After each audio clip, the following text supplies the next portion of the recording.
Hi everyone, it's Karen here. Welcome to this Inspiration Day with Sweet Poppy Stencils and the fabulous new spring release. Gorgeous foliage, stamps, gorgeous little birdhouse. I am super excited to share with you how I created this simple but really stylish little card using the birdhouse. So I've picked off just the flowers, coloured them in and set them on the top of my design. The base of my design is the leaf crescent. Look at it, it's just gorgeous. The detail on these stamps is amazing. I am really glad to be able to work with them. And this one is called Fern. Again, I've used the birthday from this set. So you can see how they all blend together really beautifully. If you only have one set, pick and choose as you wish. So I am just using an A6 card. I've got an assortment of coloured pencils here. I've stamped my base images with VersaFine Clair Nocturne. The glow around the edge of my design here is Distress Oxides Mauve Lawn. So let's get started. So much fun to be had today. My fellow design team members and I are bringing you tutorials every hour throughout the day. I do hope you stay tuned. And when you create something that we've inspired you with, please tag us so that we can admire your creations too. Okay, let's get started. So first up, I'm going to pick my stamp press. I've got my leaf crescent already in position. Just going to put my little A6 card. It's literally just an A6 card that I folded over, so that's A5 in half. And I'm just going to pop this. Let me just see. Yes. And then I am just going to ink it up here with my VersaFine Clair Nocturne. This is a brand new pad, so it's super and juicy. Just give it a good few taps because it is a brand new stamp. I've only used it a few times. So you want to make sure that it's well inked here.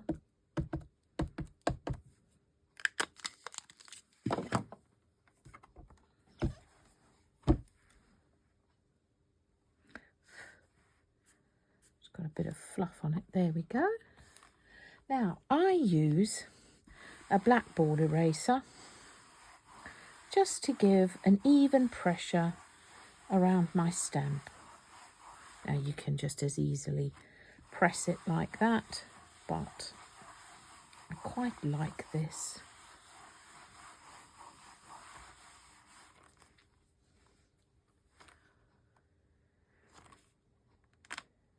Look at that. Just look at it. Isn't that stunning? It's just, look at the detail.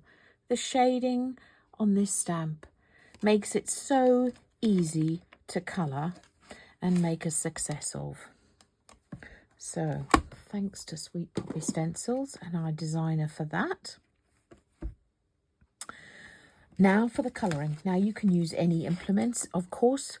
We've got some super pens, watercolour pens in the range Sweet Poppy Stencils, but today I'm going to be sharing how I created it with some of my coloured pencils. I've got a different sets here because I just wanted the colour range. So when I'm starting something like this, I will pick an assortment. I have my scrap piece of paper or card next to me, just to make sure that I know what colours will be part of my design. Now obviously foliage comes in all greens, so you want a bit of a lighter colour. Look, this was the first one. You want a bit of a lighter colour there so that you can get that shading in the leaves. Okay, there is no exact science to this. What you want to do is make sure that you get a bit of light and a bit of darkness. So I kind of just use a bit of a scissor motion, up and down, up and down. And for this one, I'm just going to colour the tips of some of these leaves. I'm not going to do them all the same. And you literally are just going to go into a meditative state. Because why do we do this craft? For relaxation, for joy. So let's not put too much pressure on ourselves here. So I tend to, when I'm colouring, use multiple colours or multiple shades of the same colour on top of each other. This creates a depth that you can't achieve if you're just colouring with one single shade. Because, you know, often the tips of leaves are lighter. Okay, so for these three are just stunning leaves, aren't they? You can have so much fun with this. And like I say, it's quite meditative, really. I love colouring. I really do. Well, especially when especially when it's so easy, because the shading is done for you. So I tend to, when I'm colouring, go, as I said, in this scissor motion and follow the line. You can see that's why I keep turning the page. I follow the line of the leaves. You just get a much better output at the end. Now, I'm not going to do them all because, as I say, I do want some variation in this. Let me just pick what the next... Oh, let's go with this one. And then I'm just going to bring this... Now, I also like to leave a bit of white space. I do that on my flowers and my leaves because you know how leaves, they just move in the breeze and you get that little sort of different shades. There you go. So you see, on each single one, I'll just leave a tiny bit of white space. Let's do these big ones and then I shall speed you up. Look. These, as I say, I had so much fun colouring these gorgeous leaves. I'm going to come in with a third colour in a minute and you'll see how that really, really changes the look of these leaves. And like I say, there's not an exact science, so absolutely have fun with it. This one's a lovely sort of, it's a brighter green, this one. And even if you go a little bit over what you've already done, you just get a different look because you've got, there you have multiple bits of green. Look at that, different shades on your beautiful, beautiful leaves. I'm loving this. And of course, each time, because I don't copy exactly, each time you're going to get a very different look. And then if you feel like perhaps, I always use a bit of a duster here too, so that it doesn't scrape and mark the white card. Oh, look, I'm going to come back in with this lime green again. Again, just a bit over where I've been. Bring it slightly further out. Loving it already. So, as I said, you can use whichever sets or set that you have purchased or going to purchase and create something really lovely. I just used a corner rounder on my original to round the edges. That just gives it a bit more of an elegant look. Look, let me show you. So can you see we've left some white space to give that rippling effect, and you can see the multiple tones of green throughout this leaf. So that's what I'm going to do. Just absolutely relax, enjoy this scissor motion, not really minding which colour you pick up next. I'm also going to just do a bit of the branches in the green.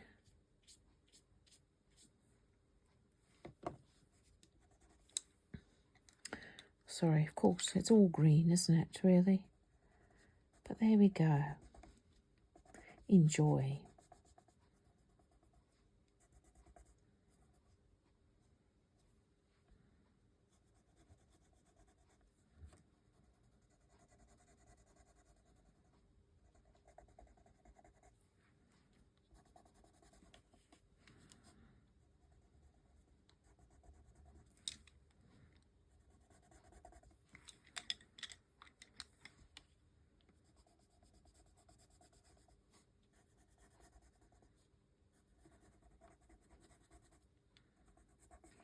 So look at that.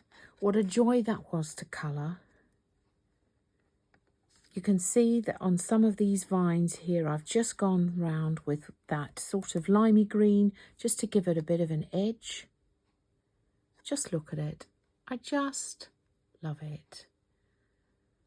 Okay, so then I'm just going to put my lovely little flowers on. So what I did was I stamped some of the birdhouse. I didn't stamp the whole image. I just stamped this bottom bit here on my flowers, and I'm going to colour those in with my blues and purples. So again, no specific technique. I'm going to start with a darker colour in the middle, and again, all the shading's been done on these stamps for you. So my goodness, it's so easy. Just follow it around and then come in with a lighter colour. Actually, I'm going to use this lovely aqua colour here, and I'm going to go over the top of it with another colour to blend the whole lot together. And you know what? It doesn't really matter which type of pencils you use. You do want something that's a little soft if you're going to use pencils. As I say, a number of my fellow design team members are going to bring you tutorials today using our lovely watercolour pens, and that also gives you a fabulous result.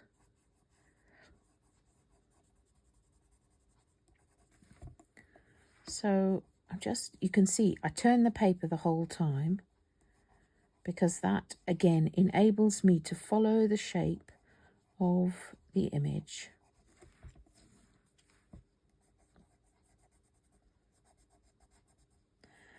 And so that's two colours. I'm going to come in with a third, and you'll see how it all comes together. So this is this sort of cerulean blue.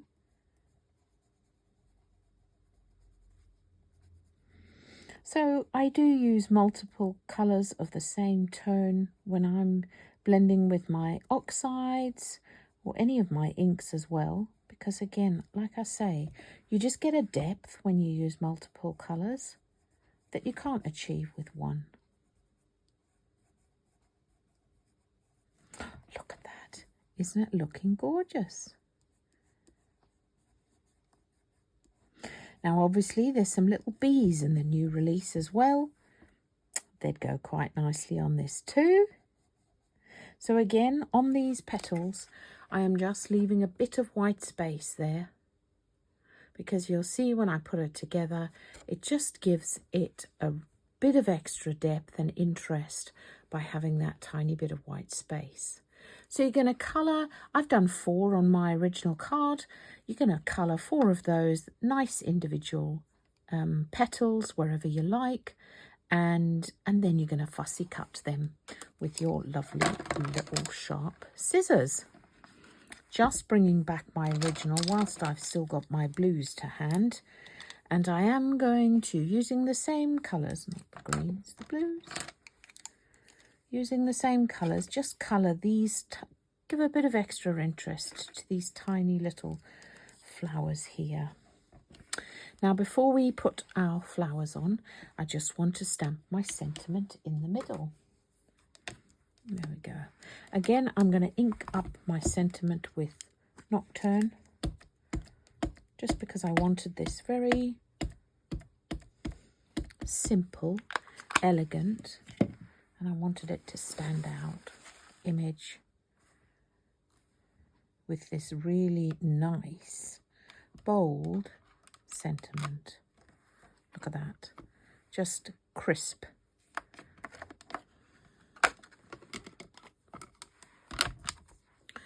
So what I've done is I've used my corner rounder punch here, and I've just rounded the edges, which just adds to the elegance of this card.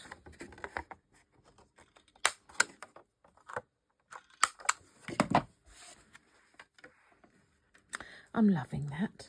Again, before we put our little flowers on, I'm going to take my Distress Oxides. I think I've got some on my brush already. And I'm just going to go around the entire crescent. If you don't have a brush like this, you can use a blending sponge. Look at that.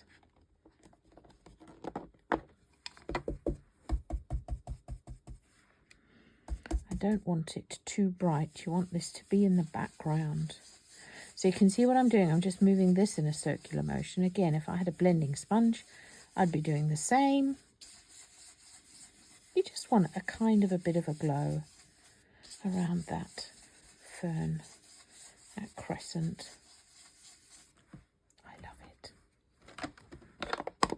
You could even, if you wanted, use the same colour as you've used for your flowers. So what I've done is I've cut my little flowers out here, all ready for you. So this one, let me just show you what I've done here. This one, I just cut two together, and these I've cut individually.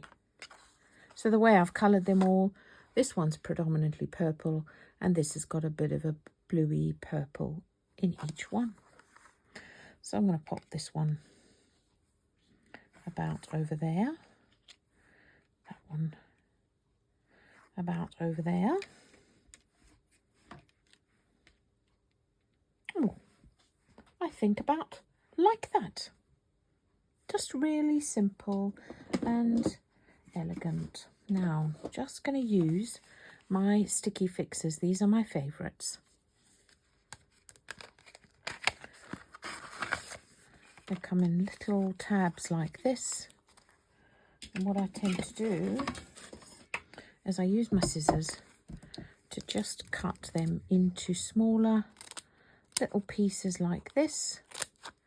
And then I just use, actually that's probably even a bit too big. It'd be fine for this one. So I just cut it into tinier pieces like this. Yeah, that one's okay. I just need to cut this one in half, I think. Better.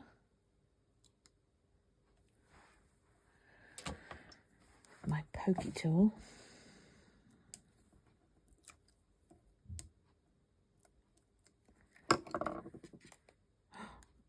I'm loving it.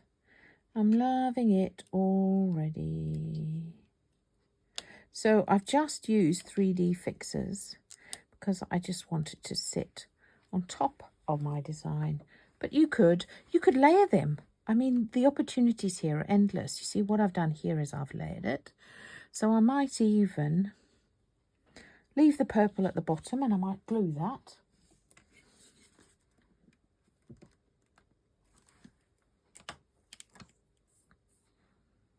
So I think we're going to glue this purple one flat and then put the blue one on top of it.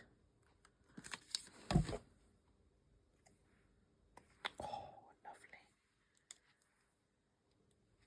Because these are my favourite leaves, I don't want to cover those up. There we go. So I'm going to put that one down flat. Yes. And then I'm just going to pop at one of my 3D sticky fixers on the top of this one.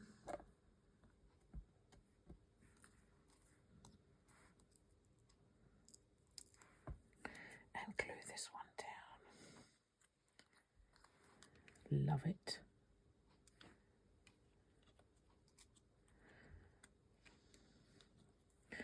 I mean, I'm turning it round as though there's a real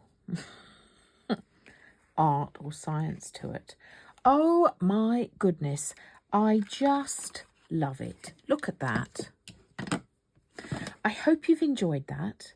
As I said, a really simple but elegant card that you could use for a number of different occasions. Thanks so much for watching. Please tag me in your makes because I'd love to admire your creations. And until the next time, bye for now.